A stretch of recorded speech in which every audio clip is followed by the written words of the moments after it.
everybody. Dr. Marion Wallace dropping in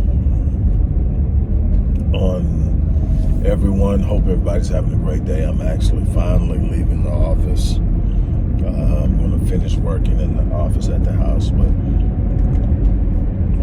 I wanted to talk to you guys because there's a lot going on. Everybody's riled up about the Rittenhouse verdict.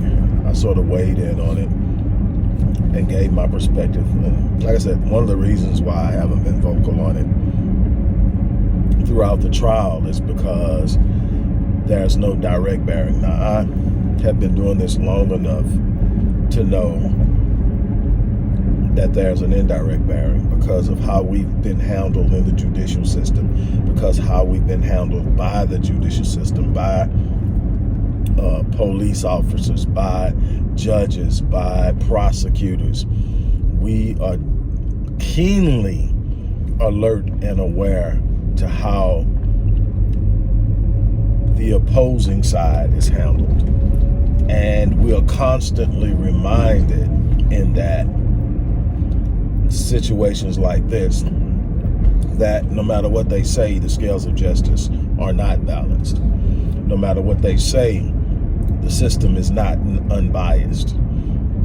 And it's obviously clear. So in that sense, I felt the need to come on and address some issues that were brought to me and try to give some context or perspective to it. But I didn't give a lot of attention to this because that was them. That was them dealing with and going at one another. And we have enough stuff on our table. Now, with the McMichael case that's going on for the guys that murdered Ahmaud Arbery, I'm paying attention to that one because, again, we've seen how these things go. We see how things play out. Something that should be obvious isn't obvious because it's not about the facts of the case. It's not about true justice. It's about what can be shown and perceived, what is perceived when they look at a black man and the passes that many white men get. But actually what I want to talk to you guys about right now is something that we don't like to talk about. And that's the issues we have within the collective. We get riled up real quick when we want to talk about what's going on with white supremacy. When we talk about white supremacy, and trust me, there's so much going on with white supremacy. You can't move around within this system and not experience the force of this racial caste system. And it can be overwhelming, it can be perplexing, it can be downright daunting.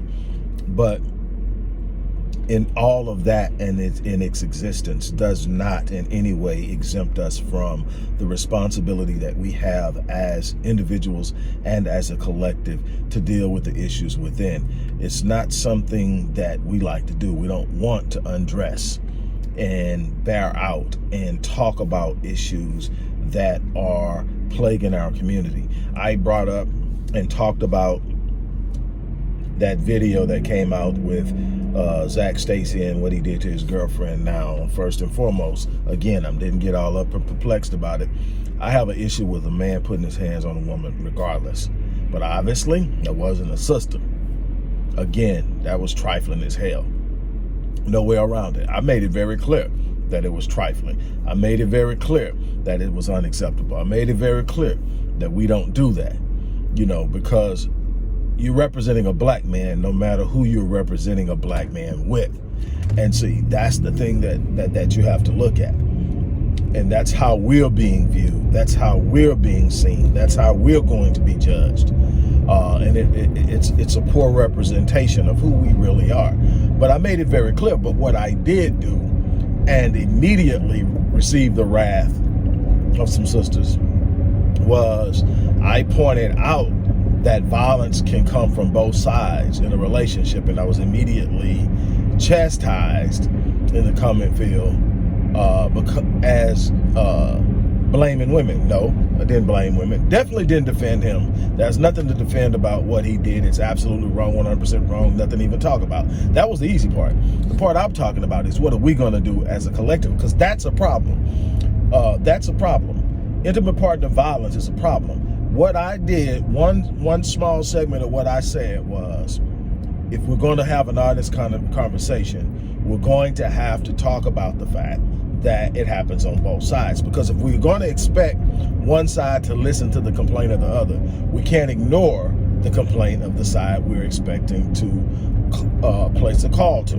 So I simply said that the numbers of intimate partner violence are similar, 24% for male, 23% for women.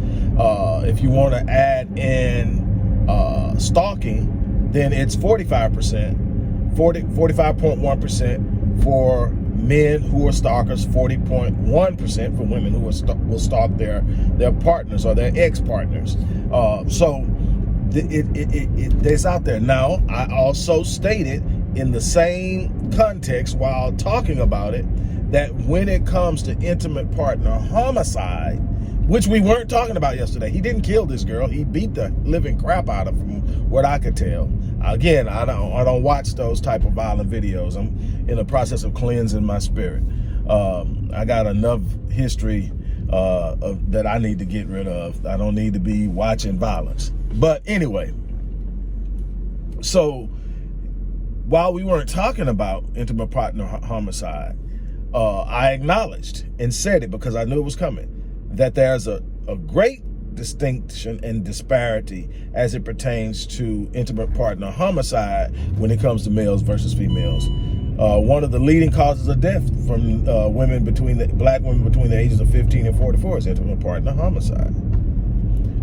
There isn't a damn day that goes by that there's not a story where some dude done snuffed out his wife, his girlfriend, or his ex, or his baby mama. That's the reality of it. Now, granted, again, in all honesty and to be fair, I have to acknowledge that it does happen on both sides, even that, but not nearly at the rate that it happens to women. It does happen to me. I said this yesterday. I have lost 3 cousins to intimate partner homicide, 2 of which were males. All, for whatever reason, died by way of knife. My female cousin, her ex cut her throat. My 2 male cousins, their girlfriends stabbed them. And in each situation, there was a consistency of violence. It wasn't a new act. It wasn't something that just popped out the blue. They knew they were violent and they wouldn't leave them. Now, am I saying that that's the norm, that it's out? No, I know that it's most likely to be the male that will actually take a life in intimate partner violence, but it can go both ways. I've seen it up close and personal. I've seen it. So that's the only thing I was saying. But what I'm saying is we got to be honest with ourselves when we have these conversations. These aren't the places to bring out emotions. We don't need our emotions to engage these conversations. We need to be keenly aware and very reasonable and rational about what we're approaching. We got to be willing to admit our culpability in things, because if we don't admit our culpability in things, we lose the credibility of our argument. We lose the credibility of our complaint. And that is what I'm here to say, is that we have so many, we need to deal with incest in the black community.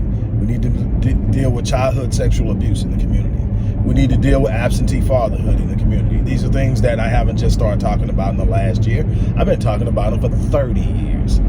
I've got books on them. My first book was on absentee fatherhood. That's how long I've been talking about, writing about, studying, speaking, lecturing on this stuff. This isn't new to me.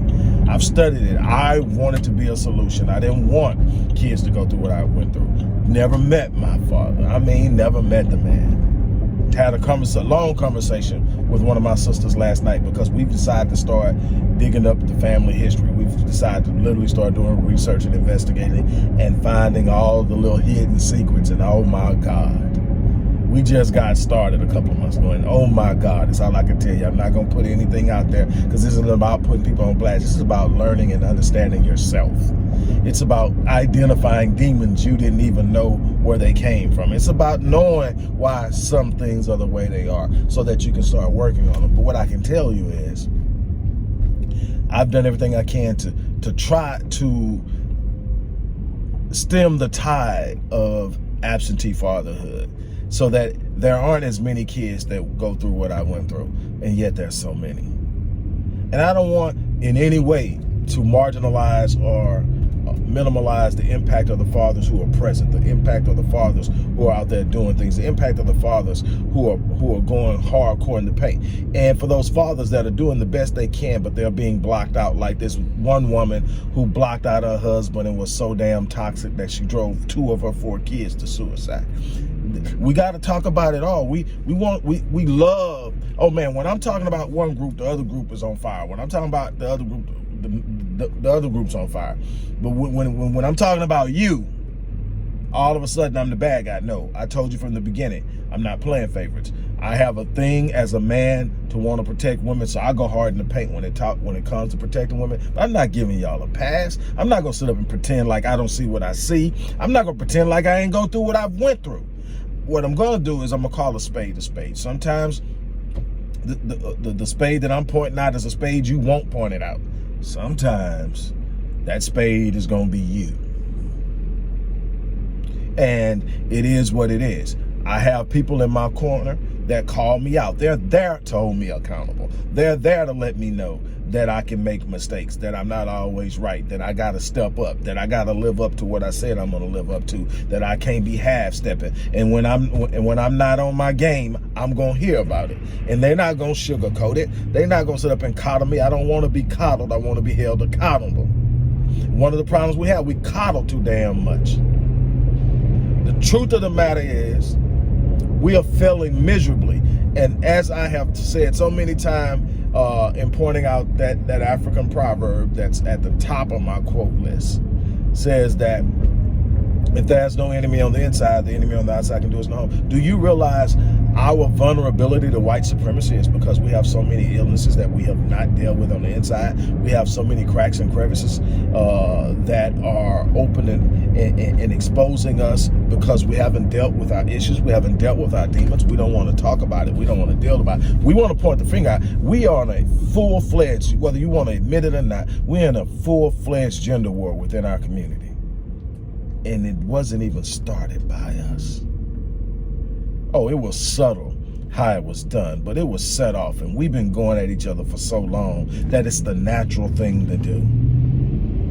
It's for the women, it's always the men's fault. For the men, it's always the women's fault. The truth of the matter is, there's enough culpability to go around. We got played, and we got pushed in a situation, and now we can't stand each other, so we go at each other. Everybody can't, men don't know how to deal with their emotions anymore. So everything is about striking out. Women done got so flabbergasted and outdone by how they feel they've been treated and the stuff that they've had to go through and all the stuff like that they don't need a man. And it's just all this stuff going on. None of it makes sense. We were designed for one another. So the idea that we don't need each other is absolutely foolish. To sit up and judge one another based on the low-hanging fruit and the low performers is foolish. That man beat the crap out that woman. I don't touch women. I protect women. So I'm not going to be judged by what he did, but that's what happens. When they look at black men, that's what they see. And there's so many black women that want to judge. The first thing he said was black. No, those black men. There are a bunch of black men. I don't have a black man around me that's putting his hand on his woman. Not that I'm anywhere close to being aware of. And if I find out, it's going to be problems. We hold each other to a standard. I'm around providers. I'm around protectors. I'm around builders. I'm around fathers and husbands. So when people are trying to use some clown as a means of identifying me, I don't identify. So no, I can tell you what they're doing is absolutely stupid, ludicrous, and irresponsible. And if I get a chance to talk to them, I'm gonna let them know that, and I'm gonna do everything I can to help them get to a place of responsibility, because we need them. Now, for the ones who are incorrigible and they cannot be helped, they need to be dealt with. But we're not gonna sit around and pretend like it's just the men. Too many women exposing their kids to trifling men. We found a mother who abandoned the damn kids for a whole year right here in Houston. Lil Malaya, a couple of years ago, broke my heart. Still ain't got over that. That 5-year-old baby dead because mama and stepdaddy trifling.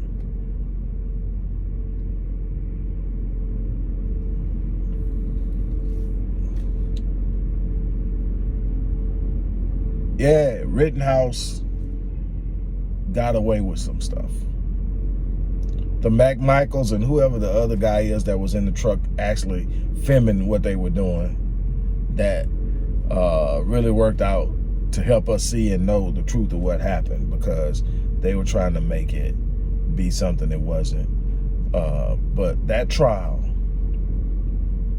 shows just how hostile of an environment this world is for black men. He went into a vacant house under construction. You know how many houses under construction I've walked into in my life? You know, as a person who invested in commercial and residential properties. You know how many times I've had to go get my youngest boy, not my youngest, but my youngest boy, because he around there with his friends running through some of the homes that are being built in the community right behind ours. It happens. That's not a reason to assume anything. And it was proven that while he had went into those houses, every time he went jogging, he went in them. You know, he's looking at it. Maybe he's sitting up. I don't know what the situation is of why, he didn't get a chance to explain why they killed him. But that's what we're up against. How can we battle something like that when there's so much hostility, vitriol, and toxicity within the community aimed at one another? How can we deal with that type of evil when there's so much toxicity and darkness amongst us? So here's my thing. There are some people who reached out when I was talking the other day and said, hey, let's get together. Let's get together. I've got programs. I've got programs that I've spent years putting together. I've got other people who have brilliant minds and strategies. We need other people to step in. We need to put together think tanks on every imaginable target. Do you know we've got primarily 2 or 3 legitimate think tanks that look at what's going on in the black community versus about 1,200 plus think tanks that look at all the problems they deal with and how they're gonna manage it, how they're gonna maintain their wealth, keep their wealth, how they're gonna keep us at bay, and everything in between. Over 1,200 versus 3, and the 3 is real shaky. I'm hoping that as Dr. Anderson ages, that his think tank remains active. The Harvest Institute, I hope that it remains active because we definitely need the work that's going on there. Man, we're holding on by a thread at the Odyssey Project. There's so much research to be done. There are programs out there. The mind work is on 100%, but it's only so much that can be done. But I'm telling you, reach out.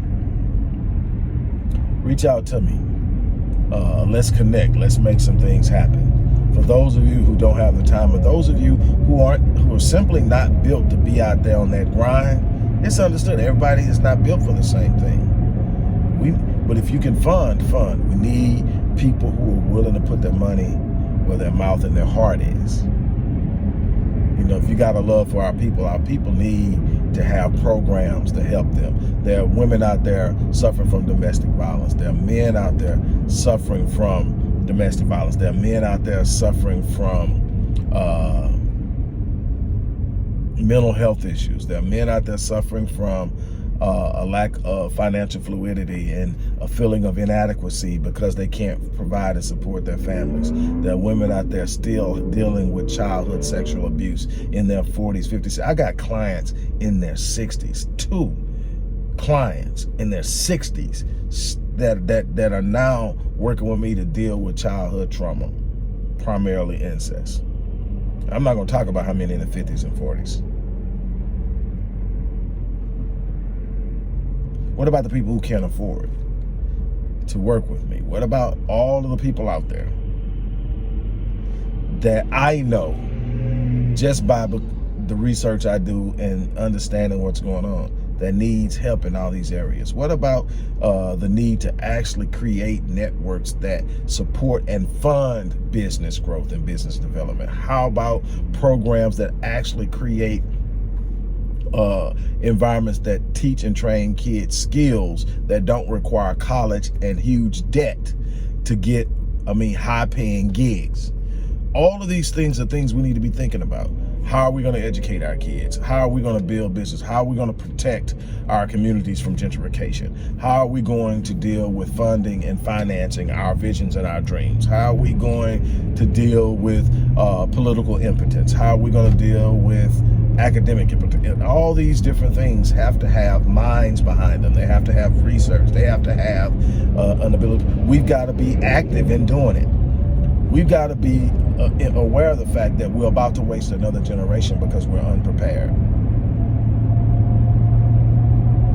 That's the reality. But, on that note, look, I'm going to get ready to get off of here. I didn't plan on talking this long, but hey, yeah, we got white supremacy we got to deal with. But we better deal with the enemy within, and we better do it quick. On that note, I'm out of here.